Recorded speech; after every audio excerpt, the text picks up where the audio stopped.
So we were seeing this paragraph, right. तो देखो इसमें क्या क्या चीज़ें हैं। सबसे पहला पॉइंट तो यही कि इसके मेंबर्स कैसे होते हैं। इसमें यूकैरियोटिक क्लोरोफिल कंटेनिंग ऑर्गेनिजम्स होते हैं जिन्हें कॉमनली प्लांट कहते हैं। कुछ मेंबर्स जो होते हैं, ये इंपॉर्टेंट लाइन है, इसको ध्यान दो। कहते हैं कि कुछ मेंबर्स जो है ना वो कैसे हैं, वो पार्शली हेटेरोट्रॉपिक हैं, पार्शली हेटेरोट्रॉपिक, ठीक है। कुछ मेंबर्स पार्शली हेटेरोट्रॉपिक हैं, जैसे कि इंसेक्टिवोरस प्लांट्स हो या फिर पैरासाइट्स हो। अब इंसेक्टिवोरस प्लांट्स तो कॉमन है, हमें पता ही है। इंसेक्टिवोरस प्लांट्स जैसे कि ब्लैडरवर्ट्स हो गए और वीनस फ्लाई ट्रैप हो गया, पिचर प्लांट्स वगैरह, ये सब हो गए। लेकिन पैरासाइट कौन है? पैरासाइट कास्कुटा प्लांट है, कास्कुटा प्लांट, जो कि याद है इकोलॉजी में हम पढ़ेंगे कास्कुटा प्लांट के बारे में। ये होता है, ये क्या, इसका ना क्लोरोफिल, मतलब इसमें क्लोरोफिल नहीं होता है। इसका जो क्लोरोफिल होता है वो इवोल्यूशन करते करते ख़त्म हो चुका है इसका chlorophyll. So cuscuta doesn't have a chlorophyll and therefore it is a parasite on other plants. दूसरे प्लांट्स पे ये पैरासिटिकली रहता है, ठीक है। तो ये एक एग्जांपल हो गया पैरासाइटिक प्लांट का। और ये इंसेक्टिवोरस के एग्जांपल कौन कौन दिए हैं? ब्लैडरवर्ट और वीनस फ्लाई ट्रैप, ये दोनों एग्जांपल्स हो गए पार्शियली हेटेरोट्रॉपिक इंसेक्टिवोरस के, ठीक है। तो दो टाइप की चीज़ हो सकती है। बोल सकता है a few members are partially heterotrophic, partially heterotrophic such as insectivorous और पैरासाइट्स। तो उसमें से बोल देगा सिर्फ इंसेक्टिवोरस या सिर्फ पैरासाइट, तो नहीं, दोनों इंसेक्टिवोरस भी होता है और पैरासाइट्स भी होता है। Fine. Now the plant cells having eukaryotic structure with prominent chloroplast. Cells कैसी होती हैं प्लांट्स की? जो सेल्स होती है वो यूकैरियोटिक होती हैं और जो स्ट्रक्चर होता है वो प्रोमिनेंट होता है, ठीक है। देखो, what are the characteristics? The plant cells are, where is it, eukaryotic in structure and they have prominent chloroplast. Fine, they have prominent chloroplast and cell wall, हमें पता है ये cell wall बनी होती है सेल्यूलोज की, ठीक। तो ये तीन चीज़ें सेल के टाइप में याद रखना। क्या क्या? पहला यूकैरियोटिक है, दूसरा क्लोरोप्लास्ट है, तीसरा सेल वॉल है, और जो कि बना किसका है? क्लोरोप्लास्ट का। Fine. Now you will study eukaryotic cell structure in detail in chapter number 8, right. So वो चैप्टर नंबर 8 है हमारा सेल, जिसे हम लोग बहुत डिटेल में पढ़ेंगे। नाउ प्लांटी इंक्लूड्स, अब प्लांट किंगडम में क्या क्या आते हैं ध्यान दो।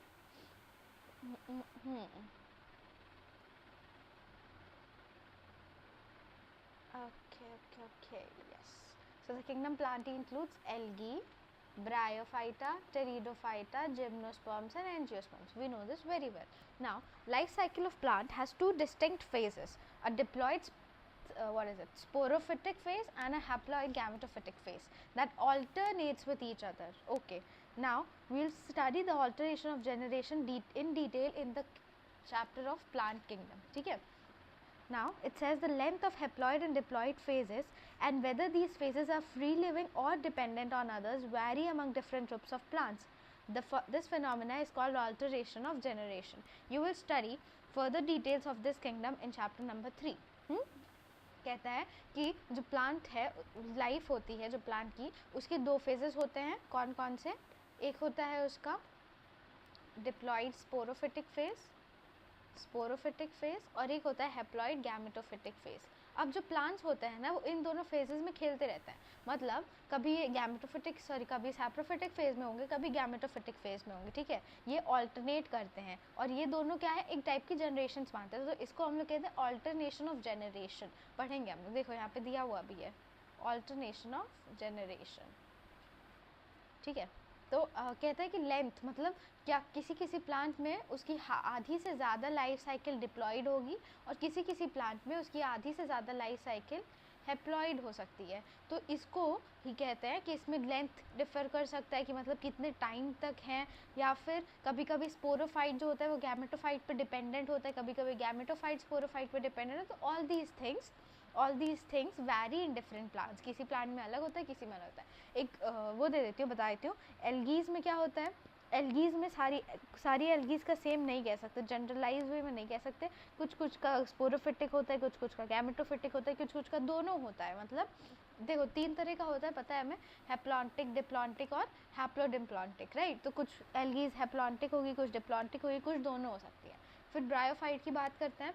तो ब्रायोफाइट और टेरिडोफाइट जो है वो हैप्लोडिप्लॉन्टिक फेजेस में आते हैं, जिम्नोस्पर्म्स और एंजियोस्पर्म्स जो होते हैं वो डिप्लॉन्टिक फेज में आते हैं, ठीक है। तो यही सब चीज़ें जो हम लोग पढ़ेंगे अगले चैप्टर में। So with this we have done our kingdom plantae. क्या क्या की पॉइंट्स याद रखने थे? सबसे पहला कि इसमें यूकैरियोटिक क्लोरोफिल कंटेनिंग ऑर्गेनिजम्स होते हैं। दूसरी बात, सारे ऑटोट्रॉपिक नहीं होते, कुछ मेंबर्स जो होते हैं वो पार्शियली हेटेरोट्रॉपिक होते हैं, जैसे इंसेक्टिवोरस और पैरासाइट्स। इंसेक्टिवोरस के एग्जांपल कौन कौन? ब्लैडर वोट और वीनस लाइटा। पैराटाइट के एग्जांपल कौन कौन? Cuscuta.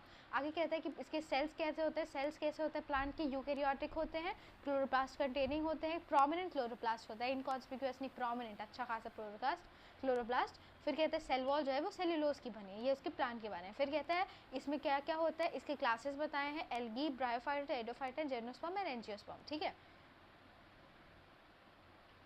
Yes, now these are what plant kingdom, yes now sorry ये क्लासेस नहीं, फाइलम्स बताएं, ठीक है, गलती से क्लासेस निकल गया ना। फिर कहते हैं इसके दो फेजेस होते हैं प्लांट साइकिल में, लाइफ साइकिल में उसके, डिप्लॉइड स्पेरोफाइट और हैप्लॉइड गैमेटोफाइट, जो एक दूसरे के साथ ऑल्टरनेट करते रहते हैं। इनके लेंथ जो है वो डिफर कर सकते हैं, या फिर ये फेजेस फ्री लिविंग है या डिपेंडेंट है, ये सब अलग अलग ग्रुप ऑफ प्लांट्स में डिफर करता है। इस फेनोमेना को, किस फेनोमेना को? This alteration between these two phases is called what? Alteration of generation. इसके बारे में आगे बढ़ेंगे। So I hope that the plant kingdom is clear. Now let's start with the virus, viroids, prions and lichens, ठीक है। इसमें क्या होता है? The five kingdom classification of Whittaker, there is no mention of lichens and some acellular organisms like viruses, viroids and prions. These are briefly introduced over here. देखो, हाँ, तो कहता है कि all of us who have suffered ill effects of common cold or flu, अब we know what effects does virus have on us. Even if we do not associate it with our condition, viruses did not find a place in classification since they are not considered truly living. If we understand living as those organisms that have cell structure, the viruses are non-cellular organisms that are characterized by having an inert crystalline structure outside the living cell, ठीक है।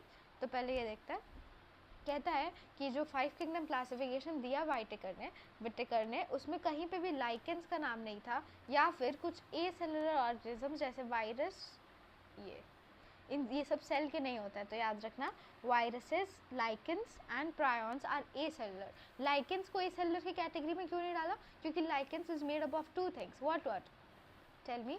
Algae and fungi. ये कोई एक organism नहीं है, it is a association of these two organisms. ये दोनों मिल के रहते हैं एक साथ, इतने क्लोजली रहते हैं कि हमें पता ही नहीं चलता है। तो लाइकेंस जो होते हैं वो एसोसिएशन होते हैं इन दोनों ऑर्गेनिजम्स के, एल्गी और फंजाई की। Algae is a plant and fungi is a different kingdom only, so it belongs to kingdom fungi only, ठीक है। तो ये एक एसोसिएशन है, सिम्बायोटिक एसोसिएशन। बाकी के जो ऑर्गेनिजम्स हैं, वायरसेस, वायरॉइड्स और प्रायॉन्स, ये तीनों क्या हैं? ए सेलुलर है, मतलब इनके सेलुलर स्ट्रक्चर्स नहीं होते हैं, ये बस ऐसे ही है, ठीक। ये सब को प्लांट किंगडम, मतलब इन सबको फाइव किंगडम क्लासिफिकेशन में जगह नहीं दी गई। अब क्या बात करते हैं? कहते हैं हम लोग सारे इल इफेक्ट्स देखे हैं कॉमन कोल्ड और फ्लू के। So common cold and flu, common cold and flu are two different things. These are not the same. Flu is from influenza and common cold is due to viruses, ठीक है, जिसकी वजह से हम लोग virus के effects देख सकते हैं, even if we don't associate with our condition, ठीक। चलो छोड़ो इसको, यहाँ पे viruses did not find a place in classification since they were not considered truly living. Now, important line, market says viruses did not find a place in classification since they were not considered truly living. ये assertion reason में आ सकता है, कह सकता है कि assertion is viruses did not find a place in classification, and the reason will say since they were not considered true living. So what can we write? We can say that the assertion reason both are correct and reason is correct. Explanation as well. So understand. What does it says? Viruses did not find a place in classification since they are not considered truly living. Okay, now if we understand living as those organisms that have cell structure, now this is also a very important line, कह रहा है कि ये बात तब सही है कि वायरसेस को जगह नहीं मिली क्योंकि लिविंग ऑर्गेनिजम्स में उनको लिविंग नहीं माना जाता है। ये बात उसी समय सही है जब हम लिविंग ऑर्गेनिजम्स को ऐसे देखें, ऐसे ऑर्गेनिजम्स की तरह देखें जिनमें सेल्स होता है, ठीक है। So mark this point, it is an important point to remember. It says that viruses, I hope that we are understanding, कह रहा है कि वायरसेस को जगह नहीं मिली।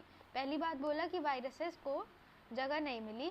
दूसरी बात बोला कि क्यों नहीं मिली, वाई, क्यों, क्योंकि उनको ट्रू लिविंग नहीं माना, ट्रू लिविंग नहीं माना। क्यों नहीं माना? अब तीसरी बात इस लाइन में ये कह रहा है, तीसरी बात इसको भी मार्क कर दूँ, तीसरी बात ये कह रहा है कि किनको जगह क्यों नहीं मिली, इनको ट्रू लिविंग क्यों नहीं बोला गया, क्योंकि क्या, क्योंकि इफ़ अगर हम लोग ट्रू लिविंग उन्हीं ऑर्गेनिजम्स को मानते हैं जिनका सेल स्ट्रक्चर है, तो हम लोग वायरसेस को नहीं मान सकते हैं। ठीक है, तो ये बेसिस थी, क्राइटेरिया ये था कि लिविंग ऑर्गेनिजम्स के पास सेल होना चाहिए। इस क्राइटेरिया पे वायरस नहीं उतरे, इसलिए उन्हें जगह नहीं मिली 5 किंगडम क्लासिफिकेशन में। I hope that the points are clear. Now it says viruses are non-cellular और acellular organisms that are characterized by having, ये नॉन सेलुलर ऑर्गेनिजम्स होते हैं और इन्हें कैसे हम लोग पहचान सकते हैं, इन्हें पहचान सकते हैं ऐसे कि इनका जो स्ट्रक्चर होता है वो इनर्ट क्रिस्टलाइज स्ट्रक्चर होता है, लेकिन आउटसाइड अ लिविंग सेल इनका बस एक इनर्ट क्रिस्टलाइन स्ट्रक्चर होता है, but it is what, outside a living cell.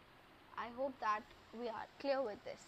It has an inert crystalline structure which is outside the living cell. Inert क्यों कह रहा है? क्योंकि लिविंग सेल के बाहर जब भी रहते तो इनका कोई वर्चस्व, इनका कोई एग्जिस्टेंस नहीं होता है। ठीक है, इनकी कोई खुद की पर्सनैलिटी नहीं होती है। जब तक सेल के, मान लो ये सेल है, ये वायरस है, ये सेल के बाहर है, तो अभी इसका कोई एग्जिस्टेंस नहीं है, ये कुछ है नहीं, ये बस है, ऐसे ही पड़ा हुआ है, एक नॉन लिविंग थिंग है।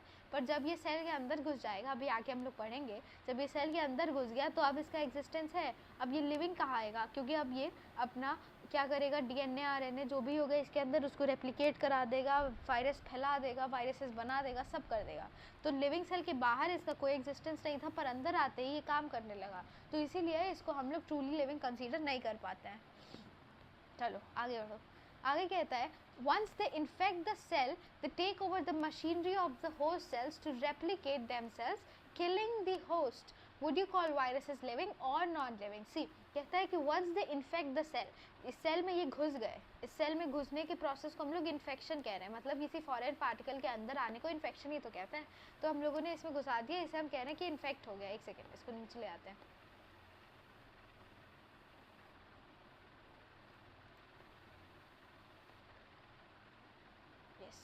तो ये देखो, ये सेल है, ठीक है, ये सेल है, ये वायरस है, ये क्या हो रहा है, इन्फेक्शन हो रहा है, इन्फेक्ट कर दिया इन्होंने। तो अब ये क्या करेंगे, इसके जो होस्ट के सेल्स है ना, मशीनरी क्या कह रहा है, machinery of the host cell, मतलब कि इसका जो न्यूक्लियस है उसमें अटैक कर देंगे, इसमें जो डीएनए आरएनए बन रहा होगा उस मशीनरी पर अटैक कर देंगे और होस्ट सेल को ही मार देंगे, और होस्ट सेल की जगह अपने नए नए वायरस के सेल्स फ्रैगमेंट्स बना के बॉडी में सर्कुलेट कराएंगे। ठीक है, ये और सारे वायरस के सेल्स बन गए ये पूरी बॉडी में। ठीक है, हाँ, तो killing the host and replicating themselves. इसमें इंपॉर्टेंट पॉइंट्स क्या क्या याद रखो कि yes, once they infect the cell they take over the machinery of the host cell. ठीक है, मशीनरी को टेक ओवर कर लेते हैं, क्यों, to replicate themselves and they kill the host. 3 things to remember in these 2 lines. कहता है would you call virus living or non living? We're still in dilemma what we can say, क्योंकि बाहर तो non living है, अंदर living हो जा रहा है, तो पता नहीं क्या कहेंगे इसको। फिर आगे कहता है virus means, the term virus, virus शब्द का मतलब क्या है, वायरस शब्द का मतलब है वेनम, यानी कि पॉइजनस फ्लूइड। ठीक है, तो वायरस मीन्स वेनम और poisonous fluid. Dmitry Ivanovsky recognized certain microbes as casual organisms of the mosaic disease of tobacco. These were found to be smaller than bacteria because they pass through bacteria-proof filters. M.W. Burgeon के। अच्छा, पहले scientist को देखो क्या कर रहे हैं। सबसे पहले तो ये लाइन याद रखो कि वायरसेस का मतलब क्या होता है, the virus word means venom या poisonous fluid. So first thing is that virus means venom या फिर poisonous fluid। दूसरा चीज़ क्या है कि फिर अब पहले साइंटिस्ट आए। Now I always get confused with the scientists, so let me write it down over here। कहता है कि सर सबसे पहले साइंटिस्ट आए, उनका नाम क्या था, Dmitri, he must be Russian,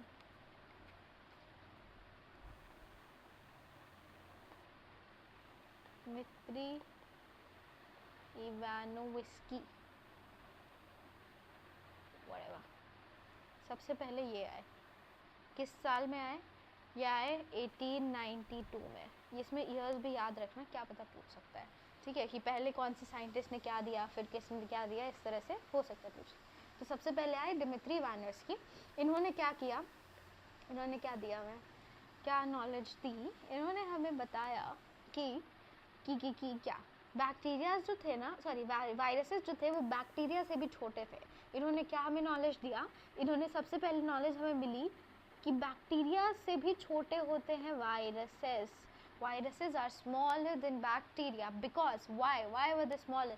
Because they pass through the bacteria proof filter. एक बैक्टीरिया प्रूफ फिल्टर होता था जिसमें से इन्होंने जब वायरस को पास कराया तो वायरसेस पास हो गए पर बैक्टीरियाज नहीं हुआ, क्योंकि ऑब्वियसली बैक्टीरियाज को पकड़ने के लिए वो फिल्टर बना है।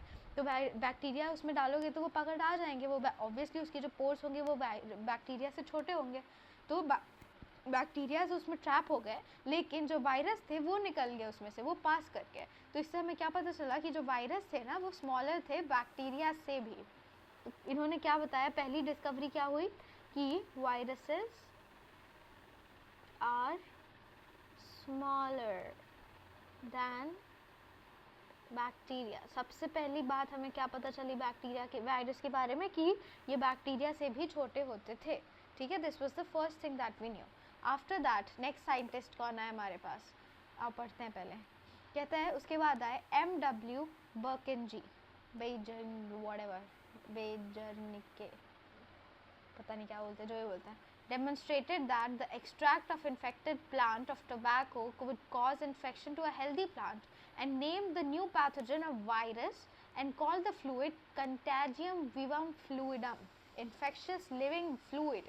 ठीक है, तो इन्होंने क्या किया, ये जो M.W. whatever थे, इन्होंने डेमोन्स्ट्रेट किया कि extract of infected plant of tobacco, एक टोबैको प्लांट में जो इन्फेक्शन हुआ था उसको जब निकाल रहे थे तो उसको जब हेल्दी प्लांट के पास लगाओ तो हेल्दी प्लांट भी इन्फेक्ट हो जा रहा था, वो हेल्दी प्लांट में भी इन्फेक्शन हो जा रहा था। तो इसीलिए इन्होंने इस पैथोजन को क्या नाम दिया, इन्होंने नाम दिया वायरस। इन्होंने नाम दिया वायरस, इन्होंने इसको नाम दिया वायरस।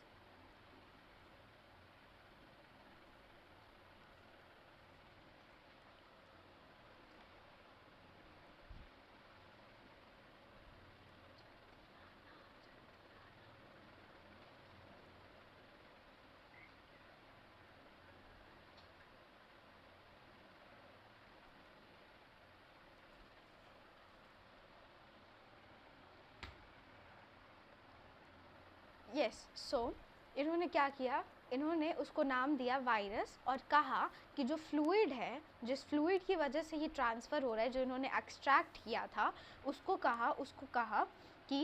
कहा कंटैजियम विवियम फ्लूइडम। मतलब कहा कि इसका अर्थ क्या है, कंटैजियम विवियम फ्लूइड का मतलब एक contagious, remember the term contagious diseases, it is that only, contagious means infectious, so he said infectious। विवम, विवम मतलब लिविंग, विवम मतलब लिविंग होता है, इसका अर्थ होता है living, so infectious living. And fluidum, fluidum is fluid, see, so he said fluid. So what does this mean? He said, उन्होंने उस पैथोजन को क्या नाम दिया, जिस पैथोजन की वजह से डिजीज हो रहा था, याद रखना, ठीक है। पैथोजन को नाम दिया वायरस का और फ्लूइड को नाम दिया कंटाजियम विवियम फ्लूइडम। ठीक है, तो पैथोजन को नाम दिया वायरस, फ्लूइड को नाम दिया कंटाजियम विवियम फ्लूइडम। इन्होंने दो काम किए, तो आओ इनके काम भी नोट करते हैं। दूसरे साइंटिस्ट हमारे पास आए कौन, M.W. बेजे व्हाटएवर, आई डोंट नो। सो ये आए अगले साइंटिस्ट, किस साल में ये आए, 1898 में आए, 1898 में, मतलब डिमित्री इवानोव्स्की के बाद आए। तो इन्होंने क्या दिया, इन्होंने काम क्या दिया, दूसरी चीज़ क्या पता चली हमें वायरस के बारे में कि क्या था ये, दूसरी चीज़ इन्होंने क्या बताया, इन्होंने given the name, gave the name, इन्होंने वायरस का नाम किया, इन्होंने वायरस को नाम दिया उसका क्या, give the pathogen of infection, अरे क्या लिख रहे हैं, जो भी लिख रहे हैं अर्थ इसका भी समझाएंगे, causing pathogen of tobacco plant. I know there's 2 C's in tobacco, but I don't have space.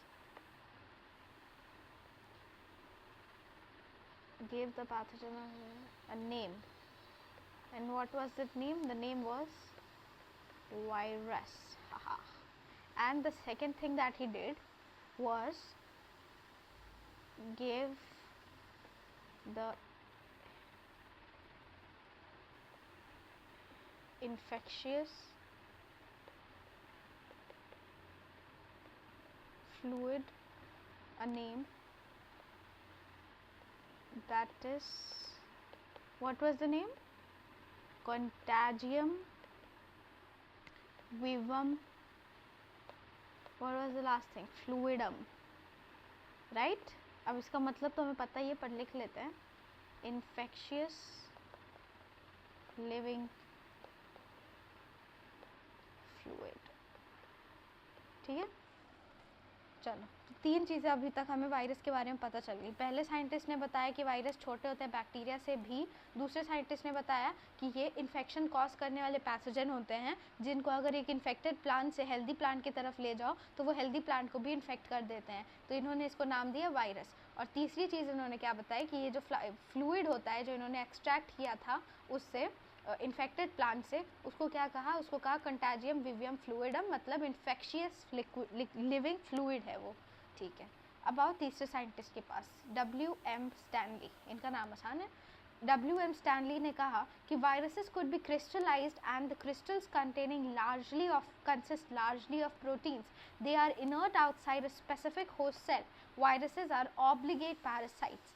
ठीक है. इन्होंने तीसरी बात क्या बताई कि जो वायरसेस थे वो क्रिस्टलाइज्ड हो सकते थे और जो क्रिस्टल्स थे वो ज़्यादातर प्रोटीन कंसिस्ट करते थे. ठीक है. तो इन्होंने क्या बताया कि ये क्रिस्टलाइज हो सकते थे. दूसरी चीज़ ये कंटेन करते थे प्रोटीन्स का. तीसरी चीज़ they are inert outside the specific host cell.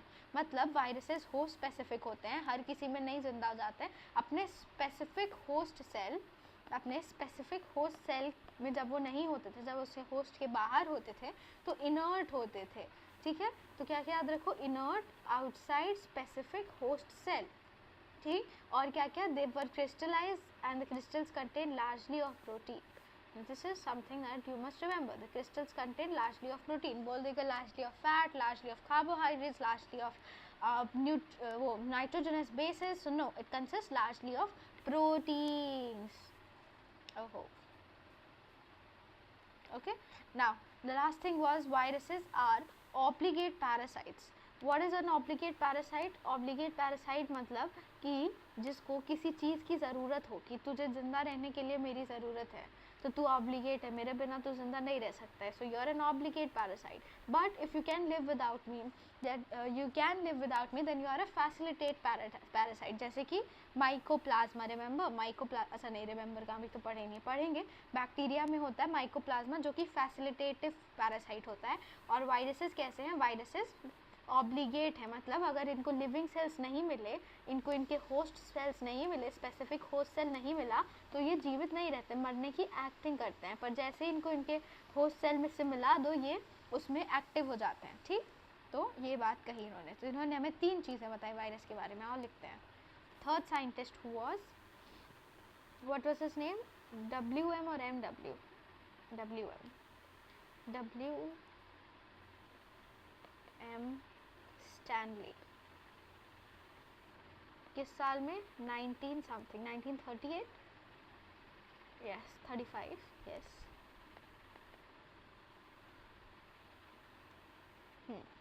देखो ये MW थे और ये WM है. ठीक है. तो इन्होंने हमें क्या बात बताई? चौथी बात बताई वायरस के बारे में कि वायरस क्या होता है? क्रिस्टलाइज्ड हो सकता है. क्रिस्टलाइज्ड. राइट. और इसके जो क्रिस्टल्स होते हैं, क्रिस्टल्स जो होते हैं वो कंसिस्ट करते हैं प्रोटीन के. लार्जली प्रोटीन, लार्ज प्रोटीन्स नहीं, they are crystals largely contains proteins. ठीक है. और क्या बताया? एक और बात बताए कि ये इनर्ट होते हैं, inert outside there specific host, ठीक है। और 6th पॉइंट वाज दैट, एक और बात बताई, क्या क्या क्या, यहीं लिख दो, अगले पेज पे क्यों जाना। 6th पॉइंट बताया हमें कि viruses are obligate, right, obligate parasites थे, मतलब होस्ट के बाहर ये नॉन लिविंग की तरह रहते थे, obligate parasites. I hope that all the points are clear. हमें 6 बातें बताई 3 साइंटिस्ट से मिलके, कि पहले साइंटिस्ट ने एक बात बताई, दूसरे साइंटिस्ट ने 2 बात बताई, तीसरे साइंटिस्ट ने 3 बात बताई। How cool. पहले साइंटिस्ट ने क्या बताया कि वायरसेस जो हैं वो बैक्टीरिया से छोटे हैं, किसने बताया, दिमित्री इवानोव्स्की ने। दूसरे साइंटिस्ट ने क्या बताया कि जो पैथोजेंस थे उन्होंने जो वो टोबैको डिजीज़ के बारे में बताया कि जो इन्फेक्टेड टोबैको प्लांट्स थे उनसे जब हेल्दी प्लांट्स की तरफ ले गए तो जो भी एक्सट्रैक्ट थे वो हेल्दी प्लांट को इन्फेक्ट कर दे रहे थे, तो हेल्दी प्लांट भी इन्फेक्शियस हो जा रहा था। और दूसरी बात उन्होंने क्या बताई, इन्होंने बताया कि मतलब इन्होंने नाम दिया वायरस का, और जो फ्लूइड एक्सट्रैक्ट था उसको नाम दिया कंटाजियम विवियम फ्लूइडम, जिसका मतलब है इन्फेक्शियस लिविंग फ्लूइड। फिर तीसरे साइंटिस्ट आए WM स्टैनली, इन्होंने हमें क्या बताया, इन्होंने हमें बताई 3 चीज़ें। पहली चीज़ कि ये क्रिस्टल्स के बने होते हैं, क्रिस्टलाइज्ड हो सकते हैं, इनके क्रिस्टल्स में प्रोटीन्स मिलते हैं, लार्जली प्रोटीन्स मिलते हैं।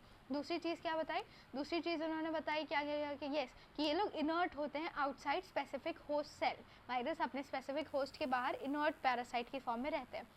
और चौथी चीज़ मतलब आखिरी चीज़ क्या बताई इन्होंने, तीसरी चीज़, कि ये जो होते हैं ये ऑब्लिगेट पैरासाइट्स होते हैं। ऑब्लिगेट क्यों होते हैं, क्योंकि जब होस्ट सेल में नहीं रहेंगे तो नॉन लिविंग की तरह जिएंगे, ठीक। I hope that we are clear.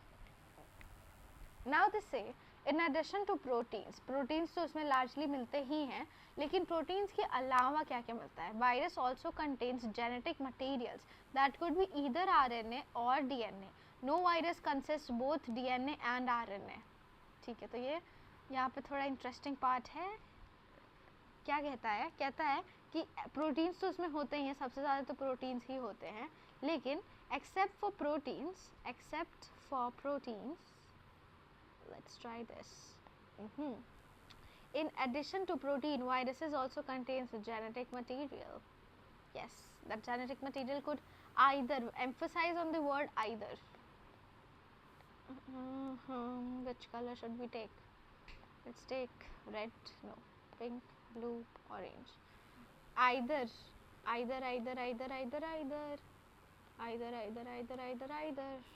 It could be either RNA or DNA. दोनों नहीं होगा। No virus contains, लिख ही दिया, no virus contains both RNAs and DNAs. किसी वायरस में दोनों नहीं होता है, या तो RNA होगा या तो DNA होगा। Now they say that a virus is nucleoprotein, नाम पे ध्यान देना, बहुत सही नाम रखा है। क्यों कहा है nucleoprotein? A virus is a nucleoprotein. Why is it a nucleoprotein?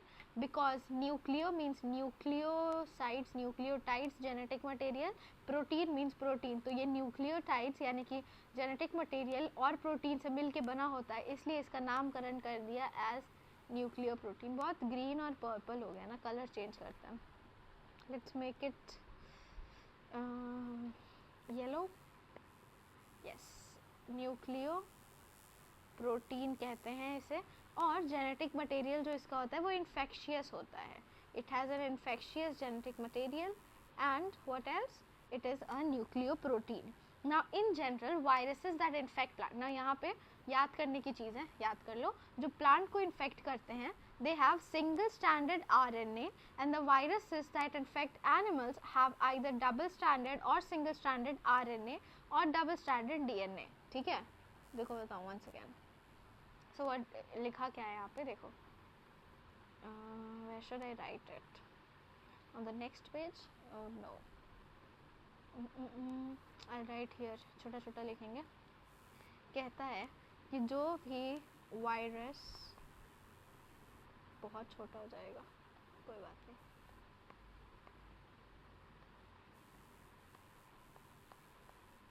जो भी वायरस प्लांट को इन्फेक्ट करेगा, प्लांट को, उसमें क्या होगा, उसमें होगा सिंगल स्ट्रैंडेड RNA, ठीक।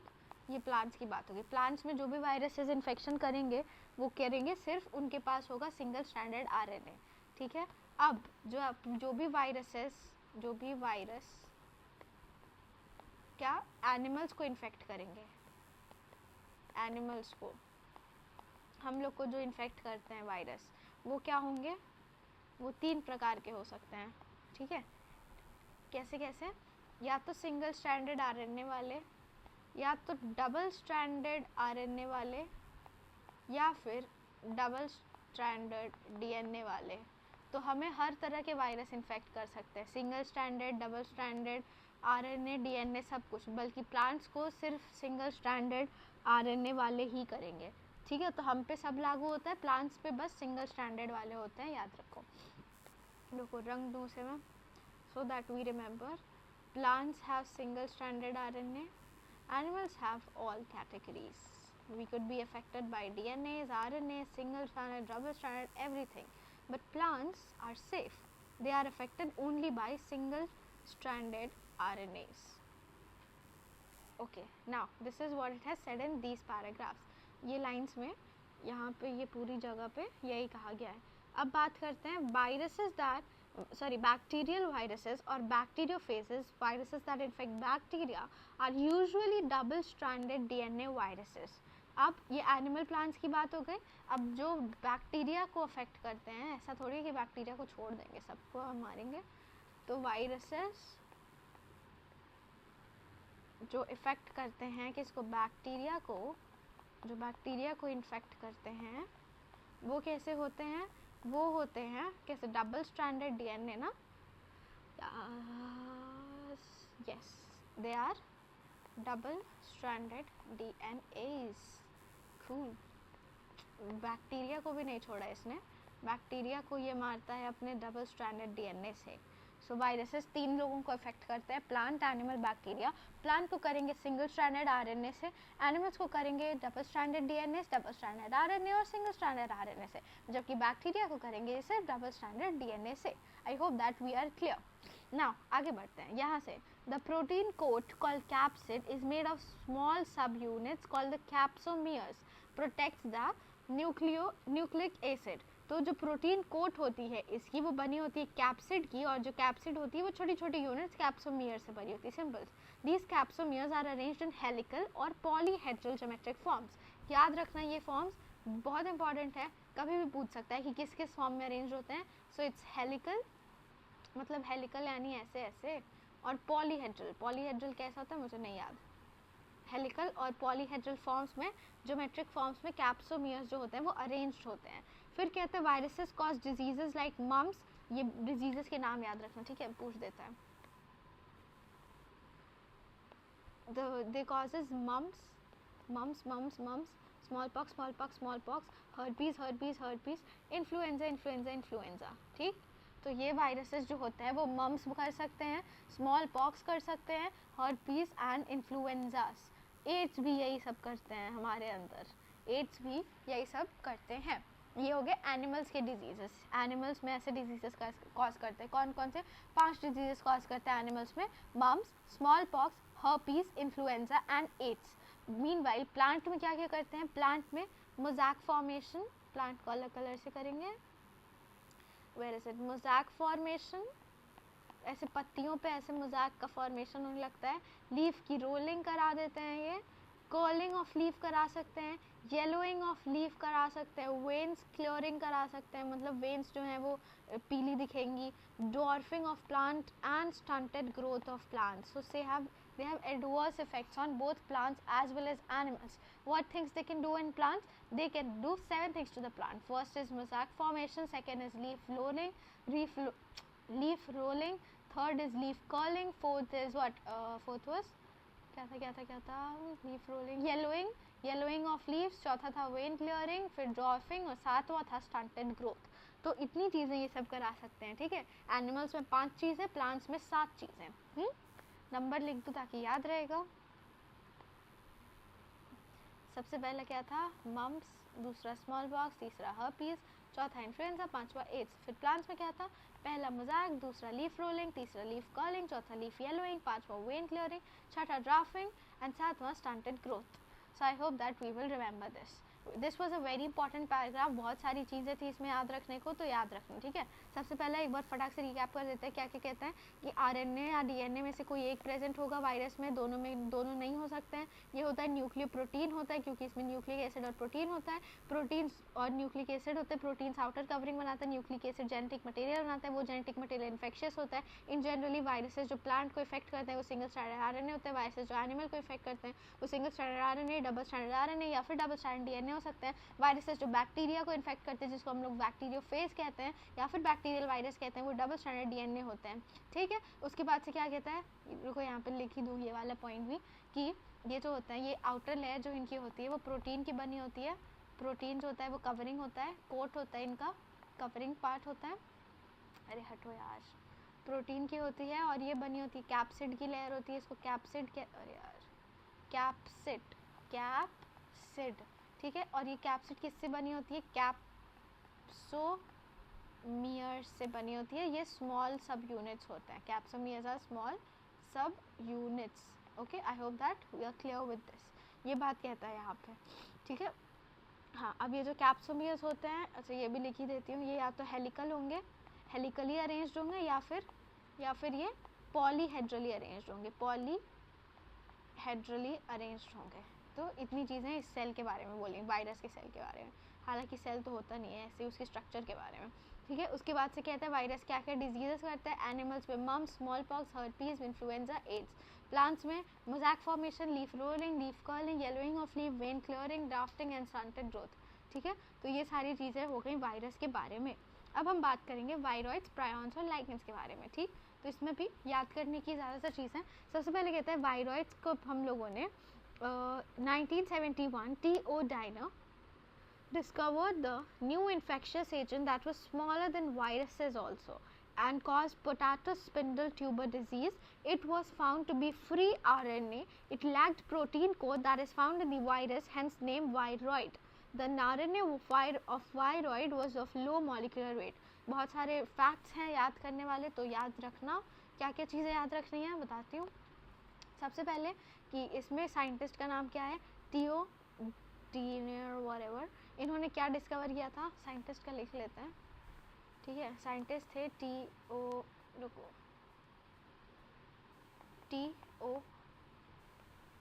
डीनर, जो भी कहेंगे इसको।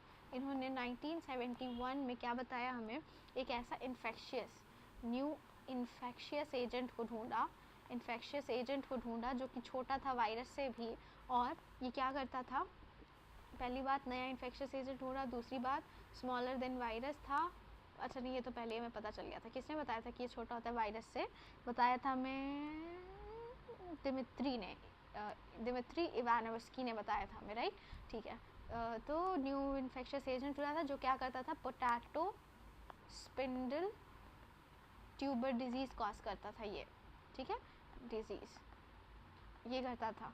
हाँ, ये इन्होंने पता लगाया, और फिर क्या बातें हमें पता चली कि ये जो था ये फ्री आरएनए था, इसमें प्रोटीन कोड नहीं होती थी। Viroids were free RNA, they lacked protein code.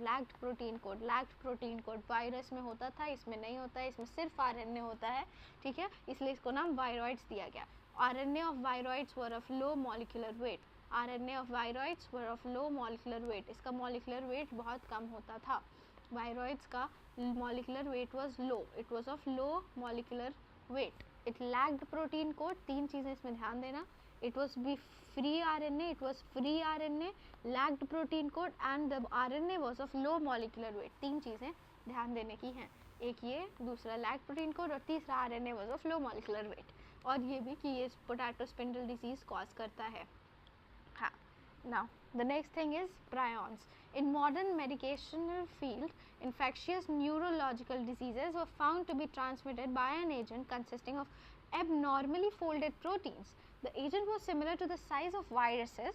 These agents were called prions. The most notable disease caused by prions was bovine spongiform encephalopathy, BSE, commonly called the mad cow disease in cattle, and analogous variant C.R. Jacob disease CJD in humans, ठीक है। बहुत सारी knowledge, again याद रखने वाली चीज़ें। सबसे पहले क्या कहा कि मॉडर्न मेडिकेशन में इसका रिलेशन होता है न्यूरोलॉजिकल डिजीजेस से. Certain neurological diseases were found to be transmitted. Neurological diseases होती हैं इसमें.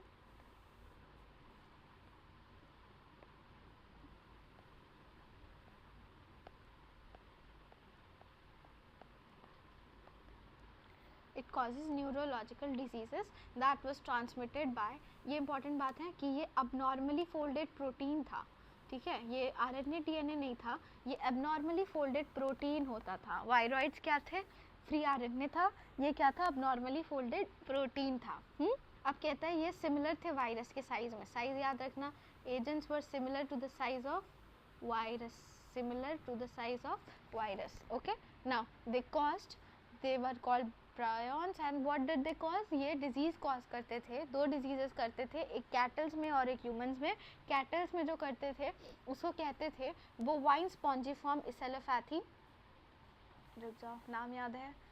Bovine spongiform encephalopathy, BSE.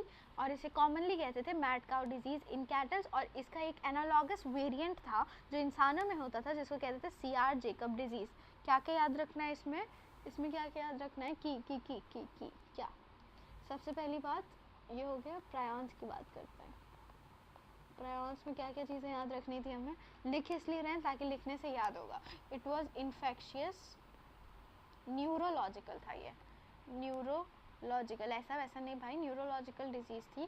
ठीक है, और ये क्या होता था? पहली बात तो ये. दूसरी बात क्या था? ये अबनॉर्मली फोल्डेड प्रोटीन था. अबनॉर्मली फोल्डेड प्रोटीन था. तीसरी बात क्या थी? सिमिलर टू वायरस था. साइज जो था वो similar size as virus. Right. चौथी बात क्या थी? ये क्या करता था? क्या, एक second. These agents were called. Okay, ये डिजीज कौन सी कॉज करता था? बोवाइन स्पॉन्जिफॉर्म इसेलो, अरे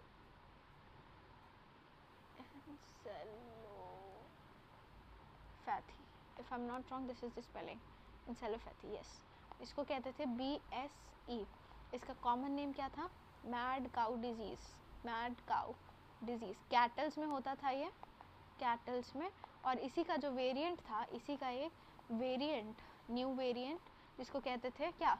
CR Jacob disease. CR Jacob disease, CJB. Jacob इंसान का नाम है तो देयरफॉर ये इंसानों में होता था. मैड काउ, काउ कैटल का नाम है तो देयरफॉर वो कैटल में होती थी. ऐसे याद रख लेना. ठीक है, तो इसमें ये चीज़ें याद रखनी. क्या क्या चीज़ें इसमें याद रखनी है? सबसे पहला, ये न्यूरोलॉजिकल डिजीज़ करता था. दूसरी बात अब नॉर्मली फोल्डेड था. तीसरी बात सिमिलर टू वायरसेस था. चौथी बात कैटल्स में बोवाइन वाला करता था. और पांचवी बात इंसानों में CR जेकब डिजीज़ करता था. इसमें 5 बातें याद रखनी है. अब लाइकेंस में आ जाओ. लाइकेंस हमें पता है, ये फटाक से कर लेते हैं. Lichens are symbiotic associations, that is mutually useful association between algae and fungi. I have already told. The algal component is called the phycobiont and the fungal component is called mycobiont, which are autotrophic and heterotrophic respectively. Algae prepare the food and fungi provide shelter and absorbs nutrients and water for its partner. They are so close association that if anyone saw a lichen in nature, one would never imagine that they have two different organisms within them. Lichens are very good pollution indicators. They do not grow in polluted areas. इसमें क्या क्या चीज़ें याद रखनी है? सबसे पहली बात ये याद रखो. सबसे पहली बात क्या याद रखो कि ये symbiotic association है. कलर चेंज करते हैं. These are symbiotic association. ठीक है, they are symbiotic associations between who? Between a fungi and an algae, right? fungi के पार्ट को हम लोग क्या कहते हैं? फाइकोबायंट. सॉरी, algae पार्ट को क्या कहते हैं? फाइकोबायंट. algae के पार्ट को. और माइकोबायंट यानी कि फंजाई वाला part. The fungal part is called the mycobiont. जिसमें से जो एल्गी होती है ये ऑटोट्रॉपिक होती है और जो फंजाई होती है ये हेटेरोट्रॉपिक होती है. हमें पता ही है. एल्गी जो है वो खाना बनाती है. फंजाई जो है वो क्या क्या करती है? फंजाई के काम ज़्यादा हैं तो याद रखना. एल्गी ऑब्वियसली खाना बनाएगी, उसके पास खाने बनाने की शक्ति है. तो एल्गी क्या करती है? प्रोवाइड शेल्टर, घर बना के देती है उसको.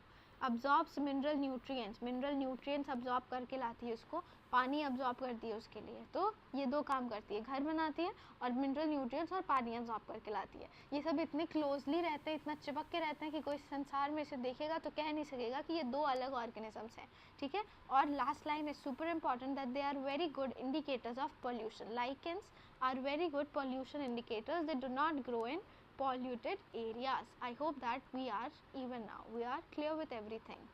So this was our viruses and all the extra things. Now let's see in the other lecture for Kingdom 1 era. Thank you.